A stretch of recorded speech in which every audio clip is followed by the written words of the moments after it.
Gauss Jordan Elimination Method. By Gauss Jordan Elimination Method, also called what? Reduced row echelon form.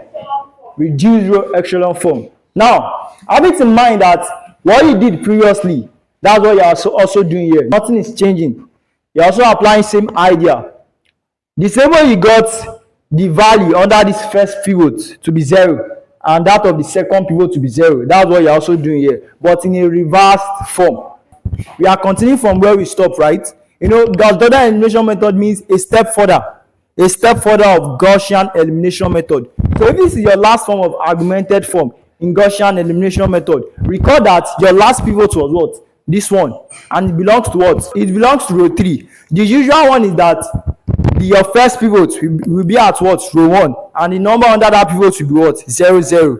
But in this case, my pivot belongs to what? Row 3. Meaning, what will happen to row 3? Do I have any number? Do I have any row under row 3?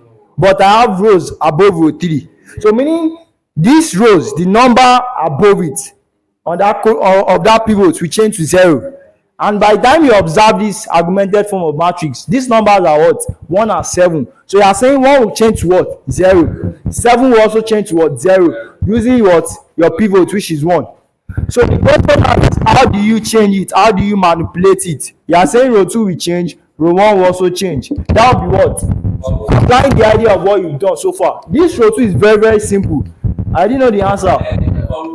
For row 2, let's go in that order. Row 2 will be what? R3. Oh, don't tell me how. Tell me row 3. I will understand that one. No. You are actually correct. You are saying R3 minus R2. I do not understand it that way. Row 3. Read your R as row. Alright, so your manipulation will be what? Row 3 minus row 2. 1 minus 1. That's what you are saying. So you are saying row 3 minus row 2. Your row 1 will be what? Row 1 will be what? Row 1. 7 row 3 minus row 1. Yes.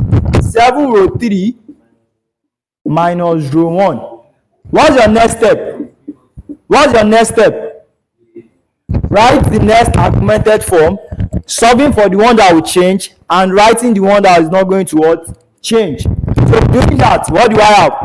Row 1 and row 2 is changing, so I will have to solve for that. Let's write the one that will not change, which is row 3. So which is 0, 0, 1, 0, 0, 1, and 4. So let's solve for row 2, applying this condition. So row 2 is saying R3 minus row 2. What's your R3? 0, 0, 0, 0, 1, 4 minus, what's R2? 0, 1, 1, 7. Let's solve this. What do we have? 0 minus 1, 0 minus 3. So let's substitute our new row 2. 0, negative 1, 0, and what? Minus 3. Let's solve for my new row 1. Solving for my new row 1. It says 7 row 3 minus what? Row 1. So let's solve this. 7 all into brackets. What's my row 3? Let's do this together. 0, 0, 1, 4, right? Minus what? Minus 1, 5, 1, 5, minus 1, 5, 7, 4, 1. Let's expand this bracket. Solving this, what do I have? 0. This multiplied by this is what? This multiplied by this is what? This multiplied by this. This multiplied by this. 28 minus 1, 5, 7, minus 1, 5, 7, 4, 1. So let's subtract. What's our answer? Negative 1, negative 5, 0, and negative 13. So this is my new row 1. This is negative 1, negative 5, 0, and negative 13. What's your next step? What's your next step? Row 2 divided by minus 1. From here, what's your next step? What's your next step from here? From here, what's your next step? Minus 5 root 2. The next step, the question you need to ask yourself is that what was my pivot? What was my pivot? In this case, what was my pivot? Minus 1. Yes, that's minus 1. So what do I do with this minus 1? Row 2? Alright, well, what are you doing here? You are avoiding negative. I said it is always easier to make your pivot to be 1.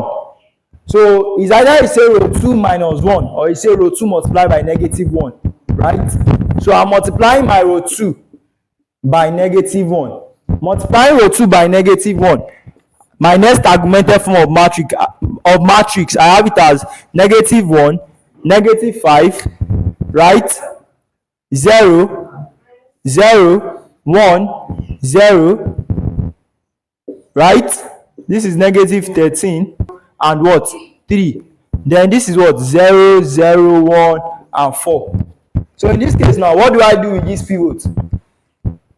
My pivot is what? 1. So the number above my pivot is negative 5. Negative 5 changing to what? 0. So the entire row 1 is changing. So what should be your absorption or what should be your manipulation for your entire row 1? What should be your absorption for the entire row 1?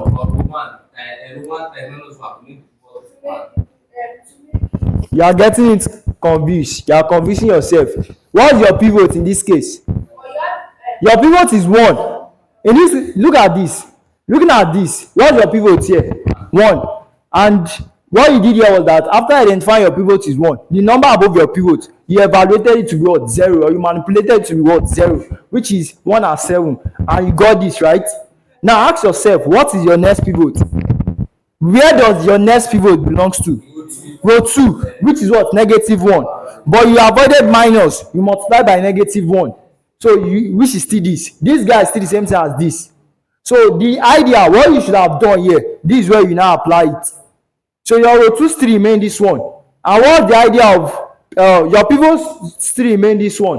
What's the idea after identifying your pivot? The number above it must be what? 0. So if I'm having minus 5 above 1, how do I make minus 5 to be 0? That would be what? 5 row 2 minus 5 row 2 plus row 1. 5 row 2. 5 row 2 meaning 5 times 5 row 2 plus what? Row 1. 5 row 2 plus row 1.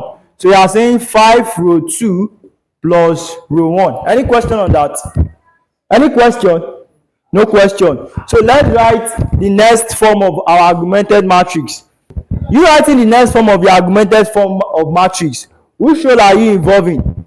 Row 2 and row 3. Why are you involving this row? Because they are not changing. Don't forget how it works. So meaning you have 0, 1, 0, right? This is 3, 0, 0, 1, and this is what? 4. Now let's solve for this. Let's solve for 5. Solving for 5 row 2 plus row 1. That's 5 all into bracket. Alright, let's do this together because of time. 5 all into bracket. 5 all into bracket. 0, 1, 0, 3, right? Then minus what? What's plus? What's row 1? Negative 1, negative 5, 0, negative 13. Open this bracket. What do you have? 0, 5, 0, 15. Minus negative 1, negative 5. Sorry, this is plus. 0, negative 13. Get the difference. This is what?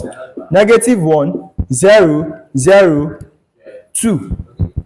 Right? 15 minus 13. 2. Substitute. What do you have?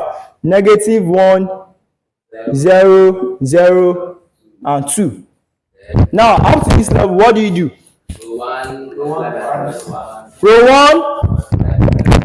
Row 1 multiply by minus 1. And you then have 1, 0, 0, negative 2, 0, 1, 0, 3, 0, 0, 1, 4. Therefore, x is equals to what? Negative 2, y is equals to 3, and z is equals to 4. Compare this value of x, y, z to Gaussian elimination method. Is it the same thing? It is the same. Now, choose the one that is favorable for you. Which one are you suit with? Is it Gaussian elimination method or Gauss Jordan? Gaussian elimination method. You guys are already from Gauss Jordan. Why? It's actually the same idea. It's just the reverse product. So you have to. It is technical. That's just it. Yeah, but you already have the understanding of how it works. So because this question is the same, so same comment, your comments remain the same. The equation is consistent, dependent variable, and the likes. So this comes to the end of Gaussian elimination method and Gauss Jordan elimination method for a unique solution. But for many solutions, you see how it works later. Following the comment, by comment it means that the left hand side is equal to the what? Right hand side. Now this value of xyz that we got, it means that for this value of xyz, that's the only value that will satisfy equation 1, equation 2, equation 3. That will make the left hand side to be equal to the what? Right hand side. Let's take one out of this equation. Let's take equation 1. So doing that, what do I have?